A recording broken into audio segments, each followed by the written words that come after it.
So Becky Lynch is now the first ever SmackDown Women's Champion, and I'm a little mixed on this, because even though Becky Lynch did deserve this, and we've been waiting for her to win the championship for a long time, I still think it would have been more beneficial for Becky if they had saved her crowning moment for a bigger event. Because the main appeal of Becky Lynch was that she was the underdog, and her road to the title was probably the biggest story that the division had going for it. So now that she's achieved that goal, it kind of puts her character in the same position as Dean Ambrose. The appeal of Ambrose was that the more that he was held back, the more that people loved him because they were invested into his road to the top. But then once he reached the top, he lost some of that appeal because there was nothing for his character to strive for. So because of that, fans started to turn on him. So my concern is that the same thing might end up happening to Becky.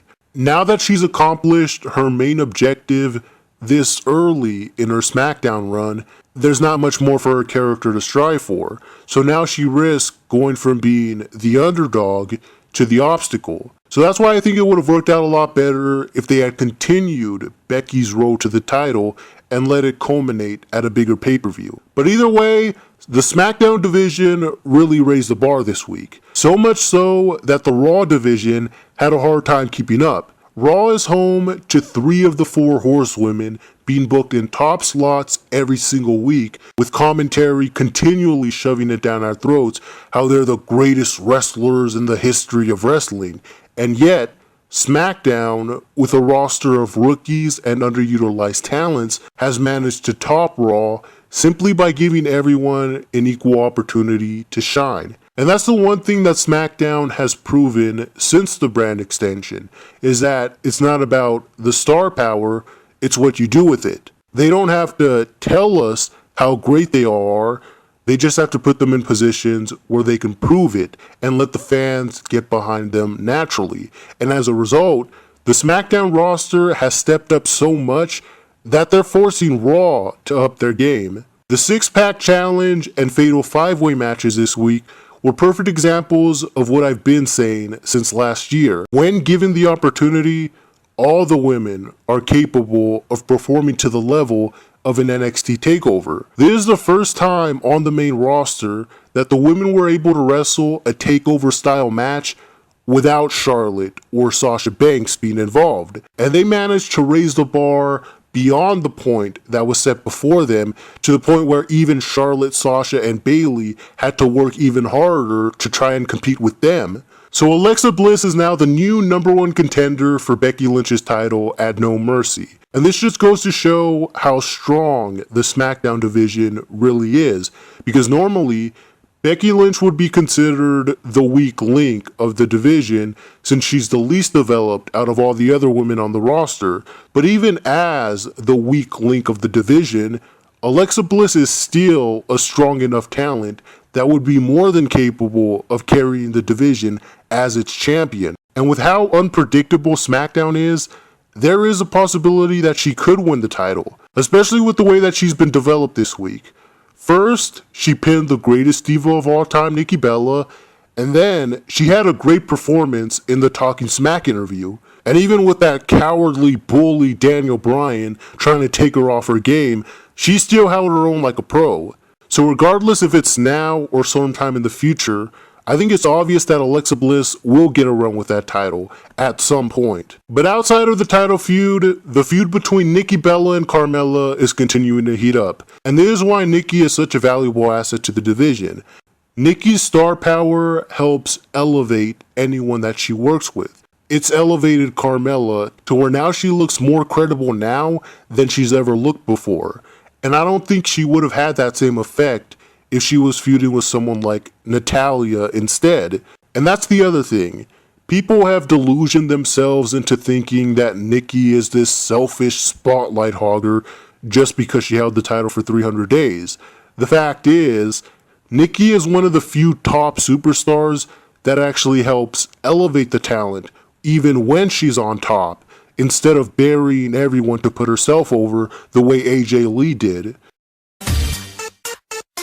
So in an attempt to compete with SmackDown, Raw had a #1 Contenders match of their own this past week. Now regardless which match you think stole the show this week, this is exactly what you want out of the brand split. Raw thought that the SmackDown women did such a great job that they had to try to top it the next night. That's exactly what the division needs, is the competition that forces everyone to step up, because they're not just competing against the women on their brand, they're competing to be the best in the company. It's like the Monday Night Wars all over again. But this match was interesting because it really could have gone either way. With WWE planning to save Sasha versus Bayley until WrestleMania, they're going to have to fill up a lot of time until then. So it would have made sense for any of them to get a shot at Night of Champions, whether it was just to fill time or whether they actually won the title. Although the thing that did kind of ruin the unpredictability was that they showed a commercial for Charlotte versus Sasha during the WWE Backlash pay-per-view. So of course, Sasha was going to win. But what keeps things interesting is that we don't know whether it's a sure thing that Sasha is going to win the title back. I could see Sasha losing and then Bayley going on to win the title later on, which then turns Sasha heel out of jealousy.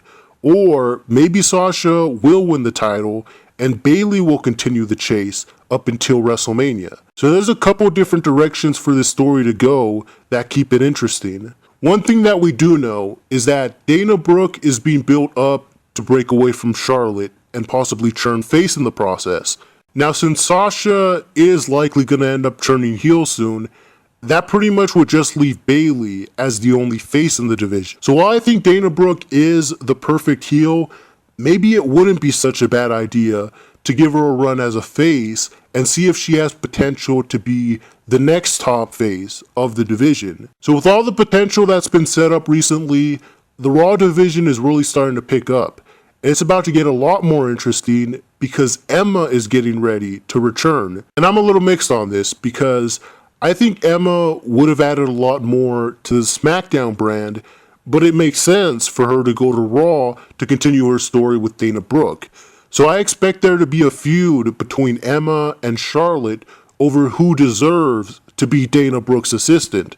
Another feud that's happening on Raw is between Nia Jax and Alicia Fox. Now we kind of expected Nia Jax to go through a feud like this before she moves on to Sasha Banks. But the good thing about this is that they're actually building Alicia Fox up as well. We're seeing shades of her meltdown gimmick again, and even Michael Cole is playing her up on commentary as one of the greatest divas of all time, which she is. So SmackDown really lit a fire under Raw and forced them to step up with the division. So right now, both the divisions are hot and loaded with potential. But that just about does it for this week. Now before I go, make sure to follow me on Twitter. That's right, I'm going to be starting to use Twitter a lot more often, tweeting during the live shows and the pay-per-views, probably take some of your feedback. Maybe I'll even drop a few pipe bombs on some Twitter smarks and all that stuff. So go ahead, at TheMTOmarReviews.